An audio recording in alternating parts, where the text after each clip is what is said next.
Well, hello, James, and thank you for inviting me back to your program. Looking forward to our discussion today. Yeah, oh, for sure, Don. You know, I had such a great time last time, and I guess really for the listeners who haven't heard the first show, maybe let's talk a little bit about the Elder Gods and the Elder Gods theory. Perhaps just give us a little premise of the difference between the first book and the second book, and you know, it's compatible. The idea of this Elder Gods theory is compatible with cosmology, archaeology, paleoanthropology, geology, and historical events, and it's woven in a really nicely fine thread, Don. And that's what I love about works like this that I read, Don, and this is why I get authors like you on the show. So perhaps give the listeners a little bit of a background, Don. Well, thank you for those kind words, James. I sure will. Our previous program discussed the Elder Gods of Antiquity, the first volume of my trilogy, which is collectively known as the Journals of the Ancient Ones. That volume establishes why new explanations for Earth's past and humanity's origins are necessary. It details ancient anomalous artifacts, megalithic constructions, and advanced technology that contradict accepted beliefs. It then introduces the Elder Gods theory, offering a new explanation for our remote past with a detailed chronological timeline. Our present discussion today will focus on the second journal, as you said, of the Ancient Ones, Legacy of the Elder Gods, which provides additional substantiation of the Elder Gods theory while revealing the many advanced gifts extraterrestrial visitors had bestowed upon Earth. Those legacies include the earliest establishment of civilization, imparting advanced devices and technology, including cosmological knowledge, and the introduction of spiritual thought. That's kind of just a quick difference between the two books as written so far. Wow, fascinating, Don, fascinating. This is all my favorite subjects rolled into one here today. It's, you know, I think the thing to probably point out for a lot of people is this can get convoluted for people very quickly because there's so very much. Yeah, and even as you agree as the researcher and the author here too, Don, and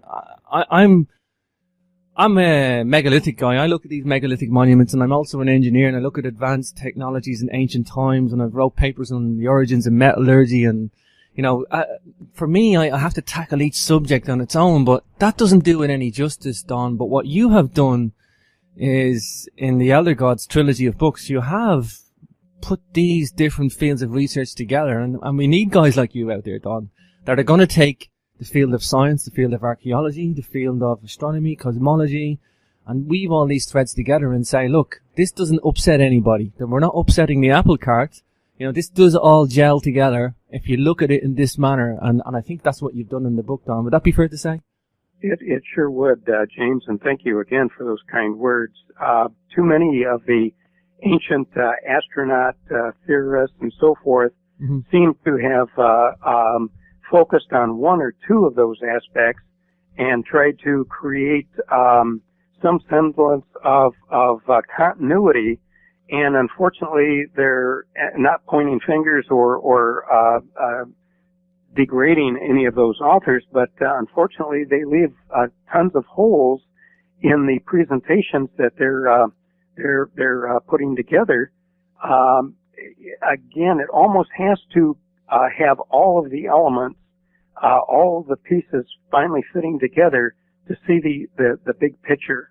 Mm-hmm. And hopefully that's what has happened in the journals of the Ancient Ones.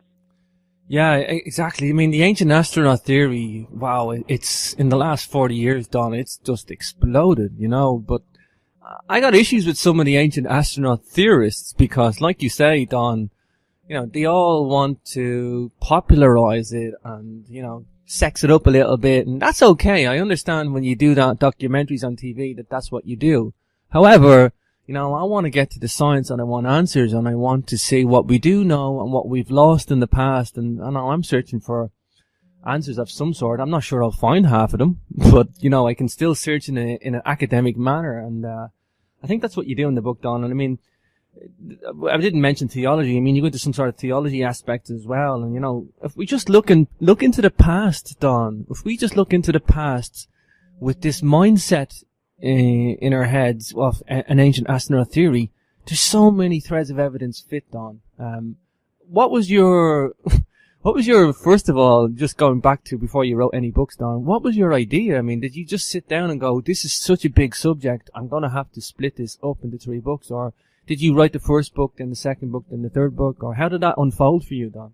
Oh, that's an interesting question. In fact, an excellent one, James. As I indicated in my background, Mm-hmm. I retired early at the beginning of 1995 Mm-hmm. with the intent of starting a second career in writing. Mm-hmm. And I didn't really have any particular topic or subject in mind. And it was about a year later, it was actually August of 96, that I got the bug, if you will, to explore ancient cultures. Part of it was a jacket cover comment on one of Zecharia Sitchin's books, Mm-hmm. indicating the absolute proof of ancient astronauts in ancient times, you know, as written in the records, you know, absolute proof.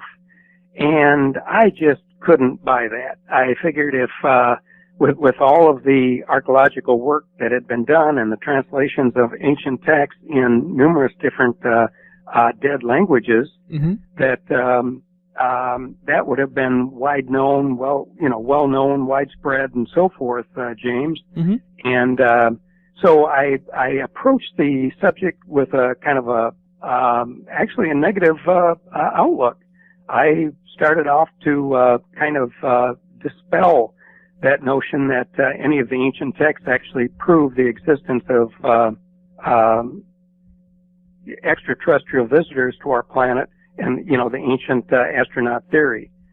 And as I started to get into the research, and the research went on for a good 2.5 years or so, James, before I even started writing anything. Mm-hmm. And it was in those 2.5 years, in taking notes and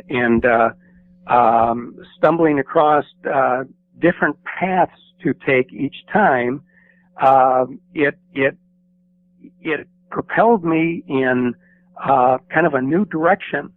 And it was no longer a matter of trying to write a more of a negative concept to disprove, but one of all-encompassing, as we had previously discussed, Mm-hmm. all the different elements involved.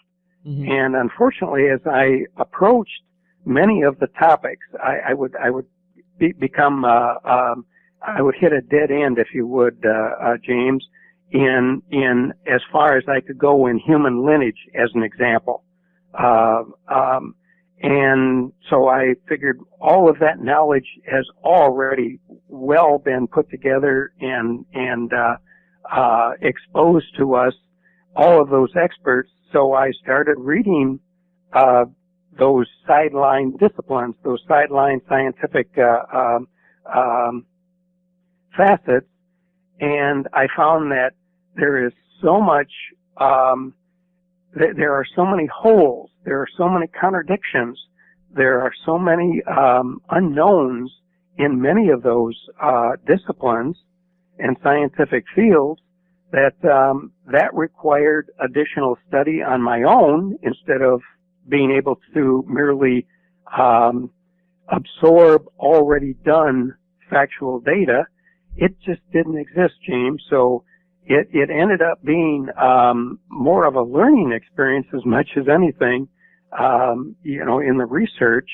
And it was probably a good maybe 3.25 years into the research and writing of notes and so forth that I was reading a verse late at night Mm-hmm. in the Rig Veda, one of the verses there, and Mm-hmm. it all came together. Wow. Everything finally fit into place, and that started the concept of the elder gods theory. Mm-hmm. So it was the information really is not out there in a consistent step-by-step form in most of the disciplines. I was very, very surprised to learn that. Scattered, Don, isn't it? Scattered. And putting it all together then, like I say, kind of a jigsaw puzzle, finally fitting all the pieces together, the picture became clear as all get out. Spoken like a true engineer, Don. Well, I appreciate that, James. Again, so many of the authors we have today seem to go back to the early giants, the pioneers. If that's Zechariah Sitchin, or some of the others like Eric von Daniken. Mm-hmm. And unfortunately, the new authors that we have in so many cases merely repeat the same mistakes, in, so to speak, copying. I don't mean that in a derogatory manner, but in following the same missteps of some of the earlier researchers on the topic, and merely continuing that misinformation or bad information in their own writing. Yeah, for sure, Don, for sure. Well, that's what I like. You take the engineer's approach, the problem-solving approach, Don, and that's what I love. I mean, there's a handful of authors out there. They've got strange backgrounds that you wouldn't normally associate with, looking into historical mysteries, but it's the type of qualities that they have from their career when they bring them in and migrate into this field. And you sometimes find that it's the historians that somehow get blinded. They're handicapped because, they've been in that field for so long and they're conditioned to believe in a certain way of life. Whereas, as an engineer or computer analyst or something like that, and, you just want to see the data. Show me the data and I'll see how it fits. And if the cap fits, wear it type of thing. And I definitely think you do that, Don. You do that very well. And like you say, thank you so much. Yeah, and like you say, Don, I mean, it's not all out there in a digestible format. It's scattered. It's so scattered, and it is a very, very complex story. Our human story is a very complex story, and it's more interesting, Don. It's so more interesting than we are led to believe. I totally agree with that. Yeah. And in your observation that an author in a different field or different discipline or science, mm-hmm. They actually are handicapped to a certain degree, James, in ever trying to write about the Earth's past and the humanity's origins, if you will, mm-hmm. Because of what they were taught. For sure. For sure. Archaeology is a prime example. Mm-hmm. You're graded on being able to regurgitate what your professor taught you about the building of the pyramids. Yeah. And what is being taught about the building of the pyramids is completely incorrect. Yeah. But as a student, you have to learn that and believe it and regurgitate it on a test to pass to become another archaeologist. So you're never going to have an archaeologist going out exploring ancient the ancient aspects of humanity and our Earth, and have them come up with anything that isn't convolutedly contrived to agree with the accepted theory out there. Mm-hmm. Yeah, I think our modern society today, they want to create savants in fields of archaeology or science or medicine or whatever. People that can memorize large facts of data and no original thought. It's a sad state of affairs. I think that's maybe changing. I'd like to think that we're in a new paradigm. You mentioned the Vedic scriptures, Don. I'm glad you mentioned that. That was my first area of question I wanted to mention. But, I studied the Vedic scriptures myself, some in a small way, from the Upanishads to, all sorts of Rig Vedas. And, I just find them fascinating. I didn't when I was in my early 20s. I thought they were fanciful, and a lot of people, were making correlations and they were going, it's unbelievable, but I have an open mind now, Don. I was a bit closed back then. I was in a left brain, engineering role, believing the artificial construct that we have. But, let's talk about the Vedic, the Sanskrit texts and their cosmic evolution, and give us a little bit about that background on. Well, again, the Sanskrit records and the Egyptian records are the two records that I found to be just the wealth of information. Unfortunately, both are quite difficult to comprehend in so many areas, not necessarily because of the language difference, but because of the contradictions within those same writings. The Sanskrit records are probably the most telling, at least from my vantage point, my opinion, mainly because so much of the ancient writings, be it the Mahabharata, the Ramayana, any of the four Vedas, with of course the Rig Veda being the massive, huge collection that I don't think anyone could possibly get through in their, dedicated, if they dedicated their entire life in reading it. But just tons and tons of ancient information, good data prior to the so-called Aryan intrusion into India. And after the Aryan intrusion, that became a completely changed set of ancient records.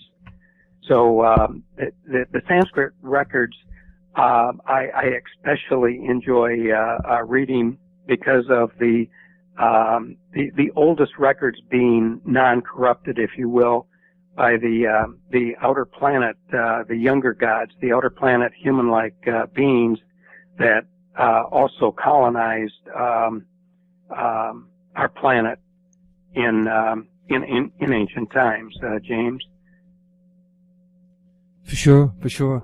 Let's talk extraterrestrial life and in a nutshell, where we're at today, Don, and where we are, not in an ancient sense, just, I think we're, as a civilization, we're pretty much, there's very few people on this planet doesn't accept, that we have what we've had, we have extraterrestrial life out there. And just what level of that extraterrestrial life there is, or how we can reach them, or how we had contact is another thing. But I think we all pretty much accept these days that extraterrestrial life is a fact, whether that's in another galaxy or nearby. Or that's a fabulous statement, James. I'm hearing more and more very, very credible scientists indicating their belief in extraterrestrial life. Unfortunately, they clarify or qualify that statement by saying, "But I don't believe they visited our planet." And in my honest, humble opinion, James, that qualifying statement is for them with their colleagues, so they don't lose any credibility with their profession and colleagues. They may well indeed believe that we have been visited, and are somewhat reluctant to say that from the standpoint of being ostracized or downplayed in their own profession. Sure. I think that's the most important thing that's happening these days, is that we now accept extraterrestrial life. The question is, do they come here or not? I think people are now starting to accept that, we are being visited. There's certainly a high percentage. I think when we get past that hurdle, I think we're going to be able to look back in the past and say, well, if they come here now, why haven't they come in the past? And, it's such a slow process. It's the population of the planet has to get momentum on these ideas. And, I just think, I'm pretty convinced that we've had contact in the past, Don. I put my hand on my heart and say that. It's how much contact we have had, how much of a role that's played. We need to sift through, what was human ingenuity and what was a helping hand type of thing, Don. Would you agree with that?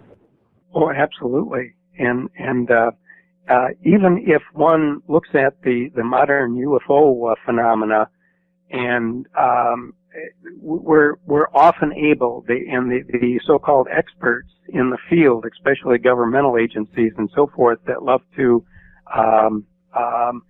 disprove the existence of film UFOs on film or whatever.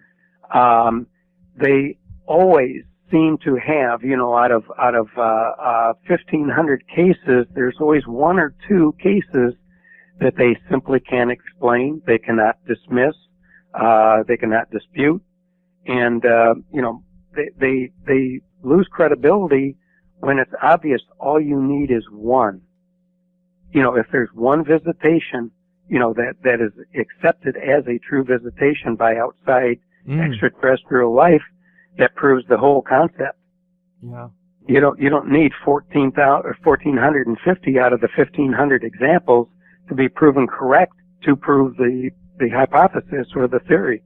All it takes is one. Sure. I grew up on the unexplained books and documentaries when I was a kid, and my father always put books down on UFOs and mysteries of all sorts, from historical to, lost files or whatever, and I always had that growing up, and I'm very privileged to have that. But I was also given a very engineering role as a kid. Like, my dad's an engineer as well, and so I feel privileged to have looked at both worlds. I just never really thought we could ever get anything tangible on that. But I think we're living in an age where tangibility of these theories are within our reach, and I think books like this, when we look into our own history, I think this paradigm where there's ancient artifacts, there's some sort of tangible, there's engineered artifacts that cannot be explained in the context of ancient times. So, I think these bits of evidence, you need to recognize them for what they are first. But I think that having these ancient artifacts help us get past that hurdle to say, okay, we didn't have the science back then. It was given to us as ancient crystal lenses. There's spark plugs found in geological strata millions of years old, and it's just mind-boggling, but I like to point people in that direction first, saying, look, there was engineered artifacts at a time we couldn't have really had them, and that kind of helps people get past the mystery, you see.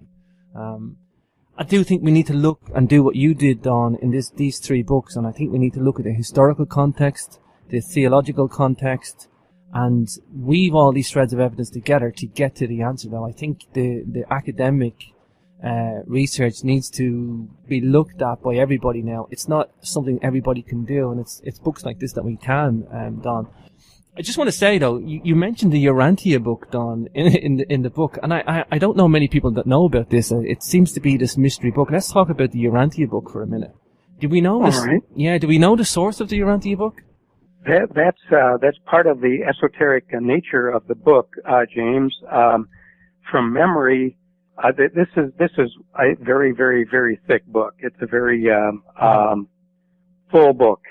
Yeah. And it supposedly was started in 1955 or finished in 1955. Mm-hmm. It was in the early 50s that supposedly one person was receiving information. I don't know if that was automatic writing, which I have some problems with, or if it was visitations, telepathy. I have, I've read several different versions on how the author wrote the book. Mm-hmm. It was some outside influence that supposedly supplied the information. For some reason, that initial author either stopped or other authors contacted him indicating, hey, I'm getting these same telepathic, whatever type of information transferred, relayed to me, and I was told to help you in writing this book. So it ended up being, from my understanding, a collaboration of several authors that eventually wrote the entire Urantia book. And if I'm not mistaken, it was completed then in 1955. And there are many, many elements. I will say that there are many elements in there that mirror both the secret doctrine of H.P. Blavatsky and the Rig Veda, the writings of the Rig Veda. And very candidly, Madame Blavatsky has always been kind of accused of copying some of the information of the Rig Veda into her writings, although I don't agree with that. I think Helena Blavatsky was a phenomenal researcher, and I can't comprehend how she wrote as much as she did. This is back when obviously there were no computers. This is the late 1800s, early 1900s that she did her work, and just a very, very remarkable a lady in her works. But I, again, in reading the Rancha book, fortunately I had written or had read both the Secret Doctrine and many of the verses in the Rig Veda before I read the Rancha book, and the Rancha book supplied some of the missing pieces, but I also found very, very similar passages, excerpts, and so forth contained in the Rancha book as found in, again, the Secret Doctrine and the Rig Veda. Now, that may not be plagiarism on its face, only because what was written in all three books may have come from different sources, but was the recording of those facts. Again, 3 different people, 30 different people, 3,000 different people can still end up with the exact same outcome, facts, theory, proposal, whatever it may be, by their own independent research. And, all that does to me is prove that, boy, those facts and the conclusions and so forth are solid. Are really solid. Exactly. Yeah. Wow. Yeah, see, I haven't met many other people, Don, that talk about the Urantia book, and people just you talk to them about it and you go, no, it's just such a mystery, the book, to me. And the thing is, there's stuff in that book there that rings truths with me as well, Don. And one is the cosmic order, like that's mirrored in the Rig Veda, and it's such a fascinating work. And I just thought I would mention that. I mean, let's talk about knowledge in ancient times, Don, being supplied to us. Probably the best example would be Sumeria. I mean, they gave us like everything, Don. They gave us, as they say, 100 of the firsts of mankind. As they say, from printing, taxation, school, government, metallurgy, agriculture, irrigation, farming, wheat. It just goes on and on and on. Mathematics, astronomy, astrology. We have been supplied knowledge many, many times, Don. And Sumerian culture probably one of the best examples. It is. I just as a sidebar, I would like to go back to the cosmic order when we're done with this Sumerian talk. That the cosmic order is an extremely important aspect of the Elder Gods theory. But as far as what you're talking about is the inventions, the high civilization of Sumeria, that's a little bit of a misconception.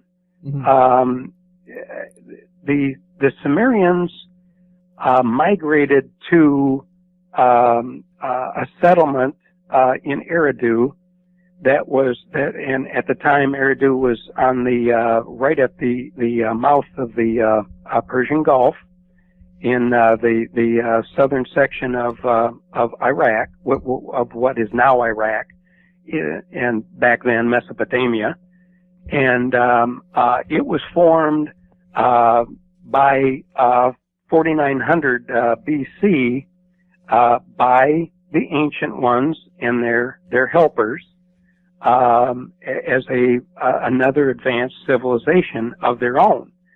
The first culture, and culture is defined as creations within a society that end up being unique or can be identified with that particular society. And that then becomes a culture. And that earliest culture really was the Ubaid culture.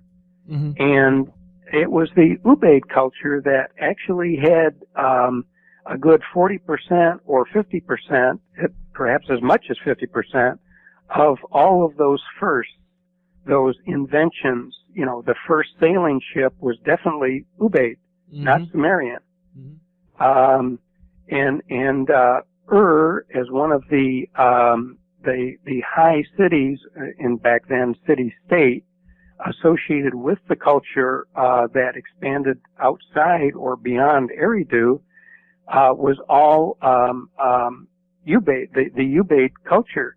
What happened, the so-called black-headed people that later became known as the Sumerians migrated from various different camps, some from the north, some from the south, mostly from the south, from the Doman Empire. Well, it wasn't the empire back then. It was just merely Doman. Mm-hmm. And they came into the Ubaid culture and in small numbers, and they were welcomed by the Ubaid people. And because the Ubaid culture was a mixed culture, it had all sorts of races, different ethnic backgrounds, and so forth, mm-hmm. which was the desire of the ancient ones in establishing that high culture on Earth. And slowly, the Sumerians ended up taking over. Really, by 3200, 3250 BC, the Sumerians were coming in groves and taking over the Ubaid culture. And by really 3150 BC, all of the remaining Ubaid people had finally been dispelled or had left Eridu and the Ubaid culture in Ur and the other city-states that they had established, and it then became the Sumeria, the culture of Sumer, and that was really the start.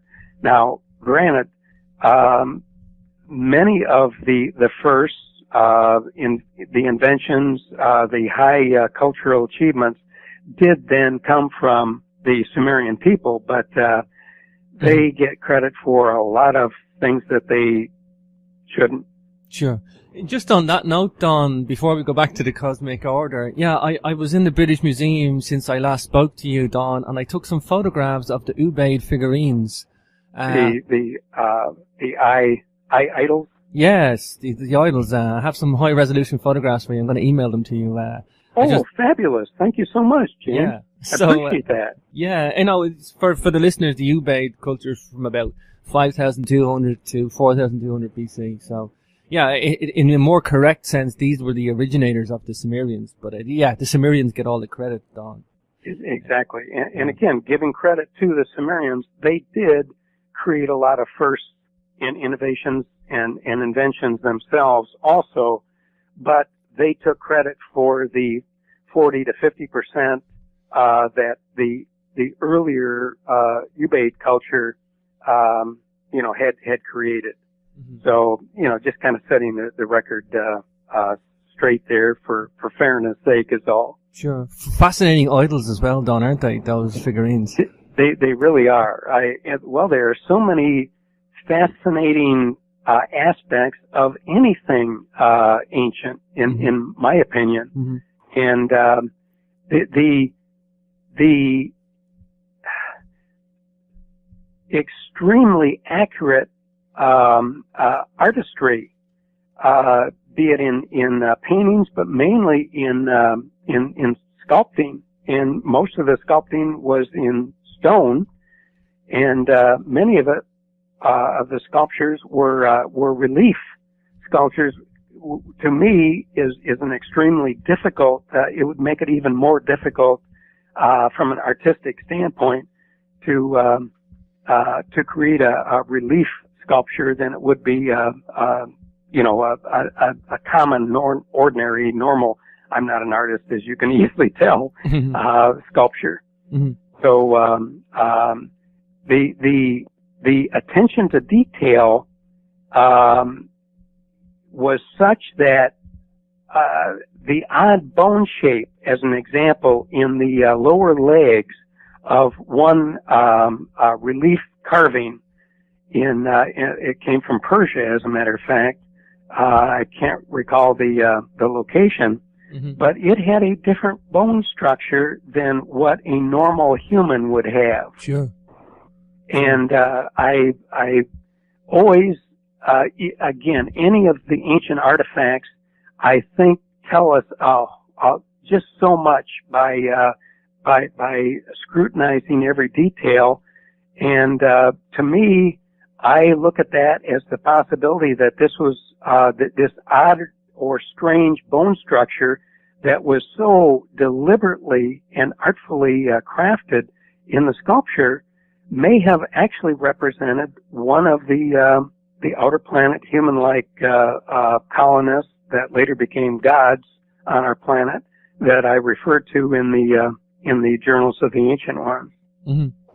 Wow, fascinating discussion, Don. I loved it. This is beautiful. This is beautiful. This is so tantalizing to my brain when I think back in history, and there's so much there for us to look at, Don, and so many people overlook these little details, Don. So many people overlook the interesting little facts, and I think they just get mesmerized by the vastness of history. In our 5,000 years, Don, and this is going to go back to the cosmic order, in our 5,000 years on this planet, maybe 7,000 years, but in the last 5,000, the recorded history, as we say, we get bamboozled by that 5,000 years, never mind what's going on before it. But going back to the cosmic order, Don. That's a good point you made, James. I totally agree with that. Yeah. I mean, going back to the cosmic order, you wanted to touch on that again, Don? I did. I'm not, well, let me get into it, and we'll see if, what my concern is that you almost have to have a background of what the Elder Gods theory is mm-hmm. before I'm fully better understanding the cosmic order. Sure, give us that, Don. And I'll see if I can do just the most brief Elder Gods theory that I can. Common mythology existed throughout the ancient world that included a primordial belief in a golden age when order was created and peaceful times prevailed. Ancient texts indicate that the very earliest or eldest gods had created that idyllic golden age and has stressed the importance of universal order, which was a common belief in many of our ancient cultures, Egypt, Akkad, Sumer, India, and so forth. Those elder gods were the much later offspring. The elder gods theory believes that those elder gods were the much later offspring of the first species of intelligent life that had emerged shortly after the 13.75 billion year ago creation of our universe. Mm-hmm. Long before Earth formed.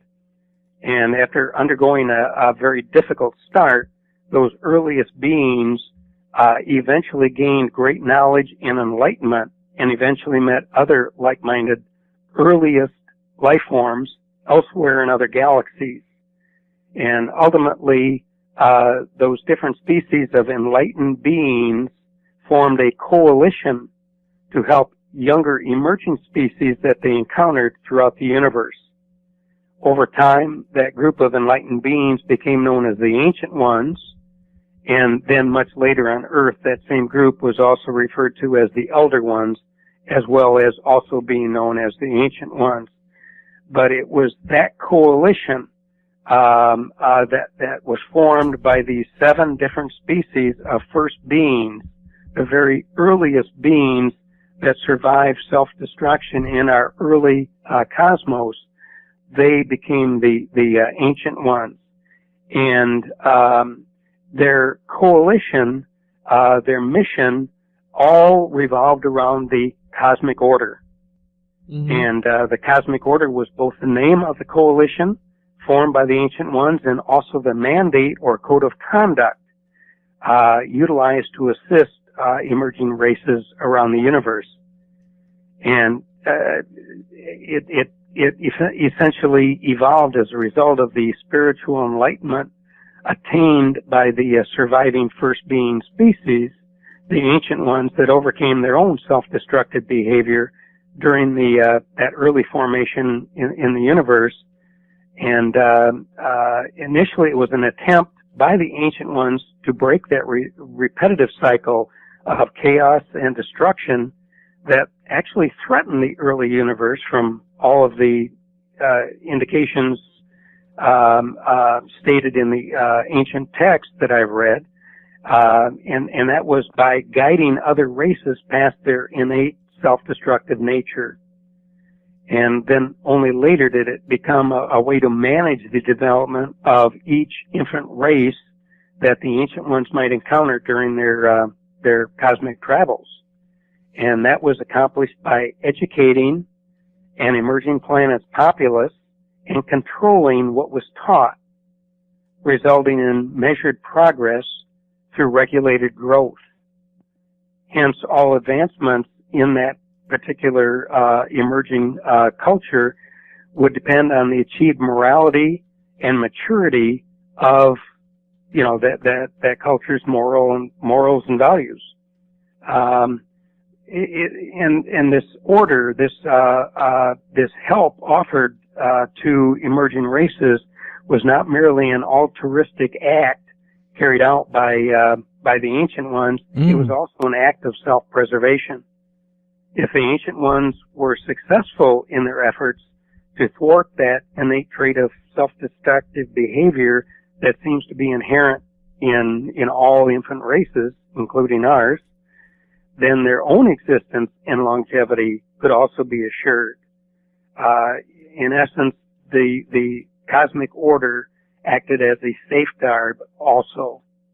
And it basically required those early civilizations, those fledgling civilizations, to envision all possible outcomes any of their inventions or actions might have on the universe.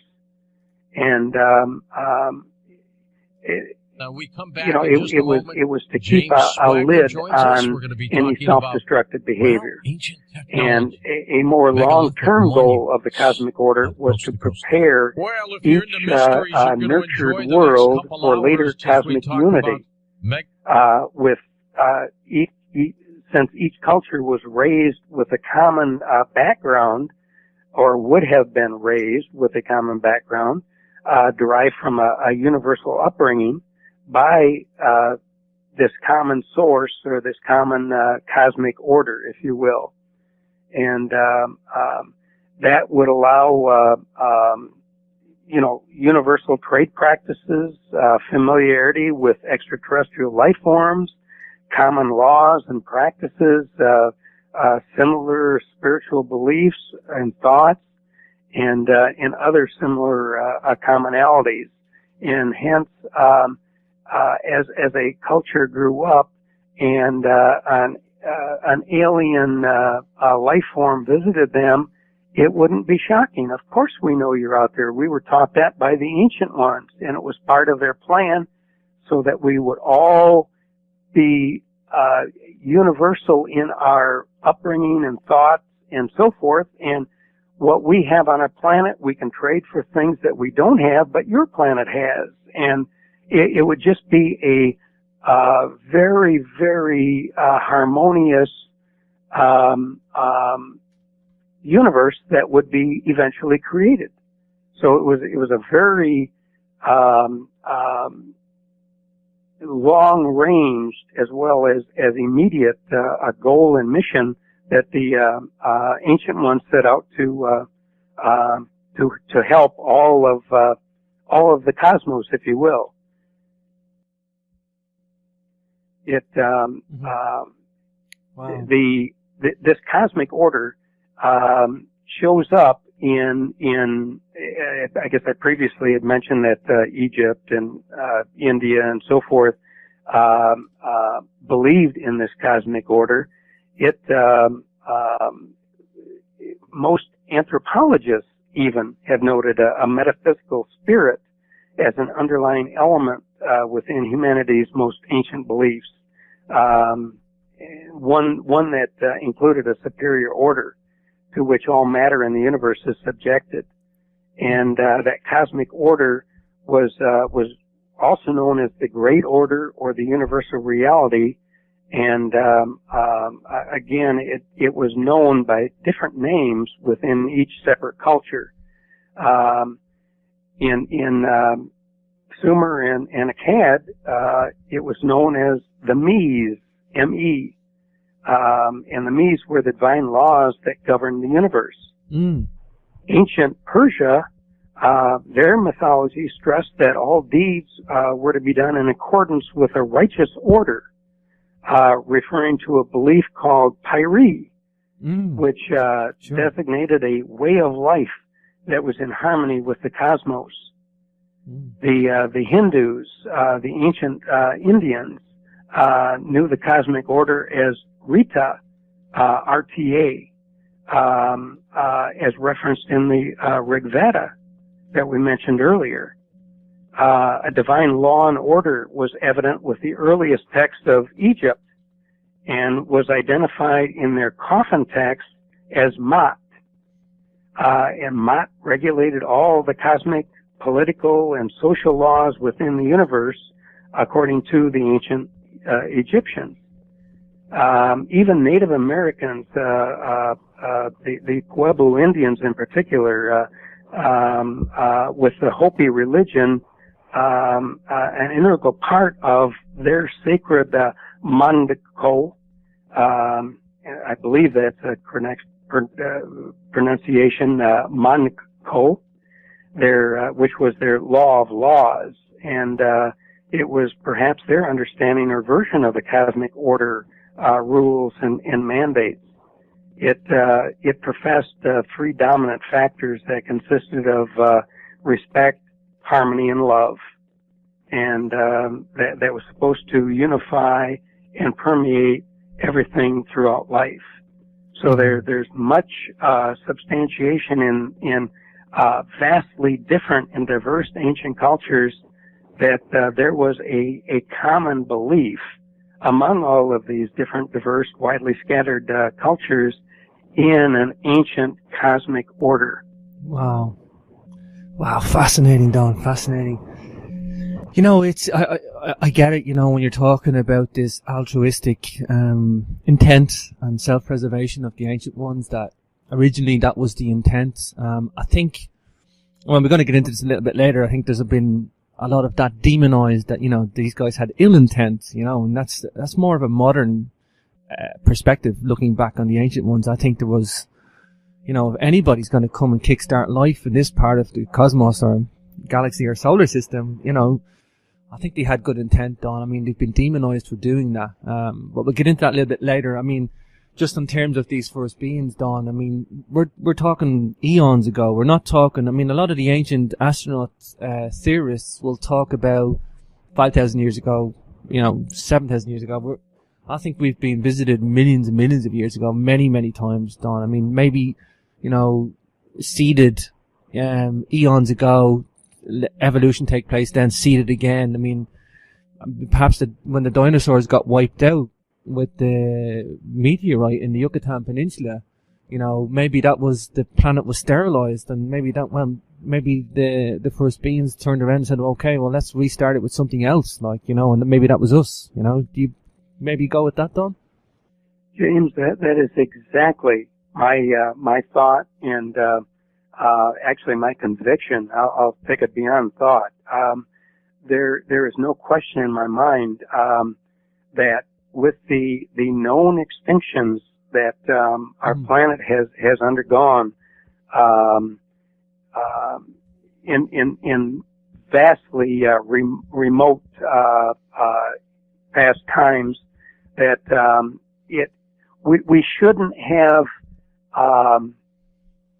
recovered, if you will, anywhere near as quickly as we did without some outside intervention involved. The Cambrian time, 600 million years. Am I saying that right? Yeah, I think you're right. 600 million? Yeah, they call it the Cambrian explosion. 590,000, 590 million, something like that, yeah. in that range, the 600 million year time frame.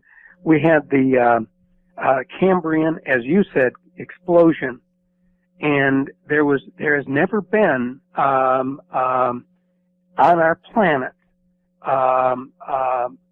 the blossoming of so many different life forms, and flora and fauna on this planet as happened in the Cambrian times. And to me, that just screams of terraforming and feeding by outside extraterrestrial life. Wow, I like that. That's exactly what we're talking here. We're talking terraforming this planet. I mean, we talked today about maybe going to Mars and terraforming it. I think Mars had life just like we had, maybe when they got wiped out. We'll talk about that, obviously, in the solar system when we come back after the break. But terraforming, we're talking about doing it today. Why weren't we terraformed? I'm totally open to that. People need to kind of open their mindset and kind of realize, some of the stuff that we create in our modern world may have already happened. And, the terraforming idea, I mean, it makes sense. You're not gonna terraform this planet while there's dinosaurs running around on, that's for sure. Although, exactly. You must look into the work of Michael Cremo, Don. I'm very, very familiar with his work. I have one of his books, and I've listened to several of his lectures and so forth. I mostly agree with him. There are a couple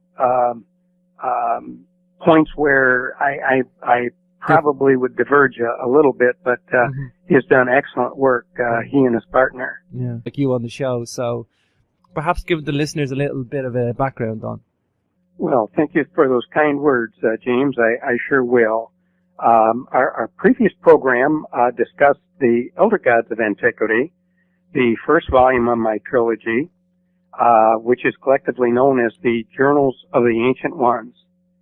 That volume establishes why new explanations for Earth's past and humanity's origins are necessary.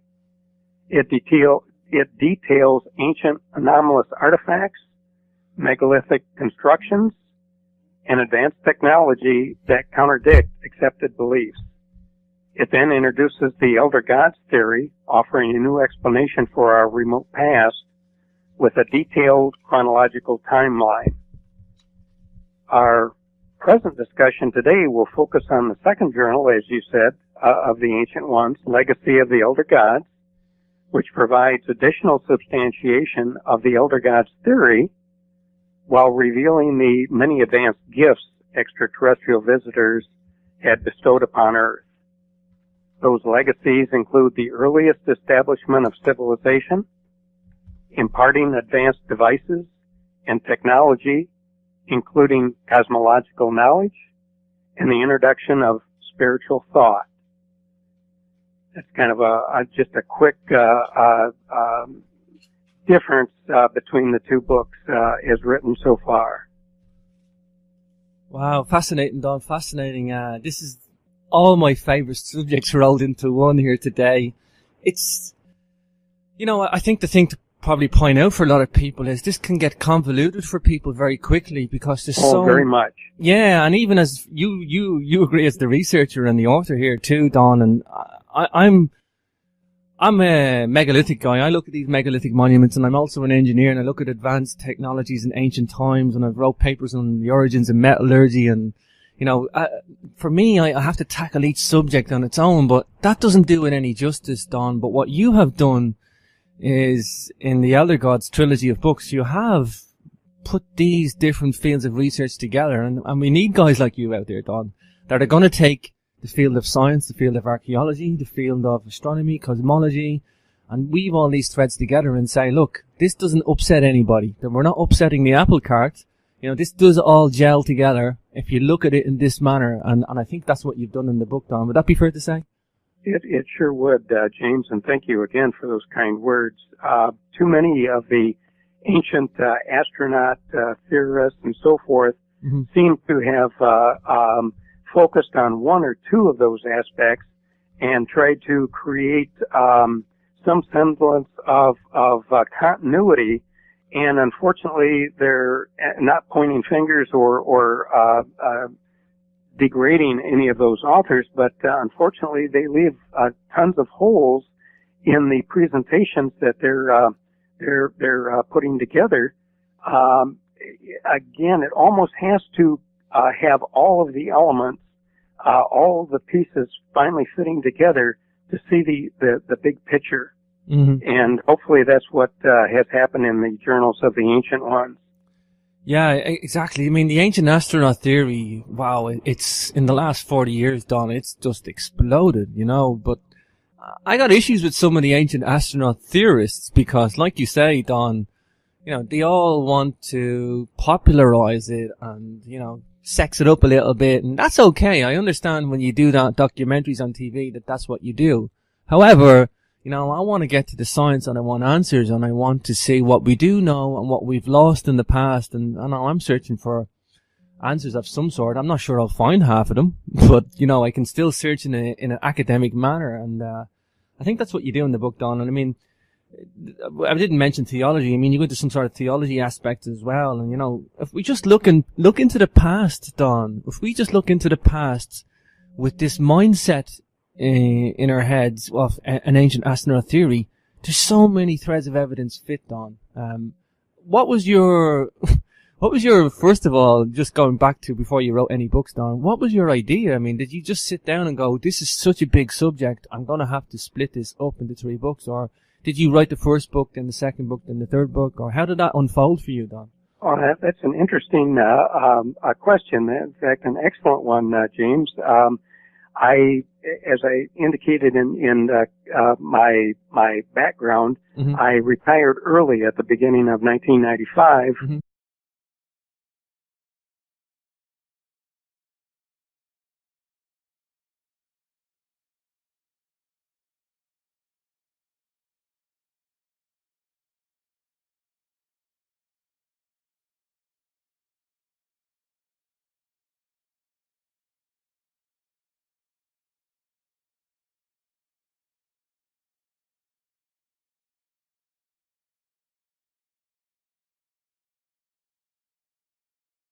Well, hello, James, and thank you for inviting me back to your program. Looking forward to our discussion today. Yeah, oh, for sure, Don. You know, I had such a great time last time, and I guess really for the listeners who haven't heard the first show, maybe let's talk a little bit about the Elder Gods and the Elder Gods theory. Perhaps just give us a little premise of the difference between the first book and the second book, and you know, it's compatible. The idea of this Elder Gods theory is compatible with cosmology, archaeology, paleoanthropology, geology, and historical events, and it's woven in a really nicely fine thread, Don. And that's what I love about works like this that I read, Don. And this is why I get authors like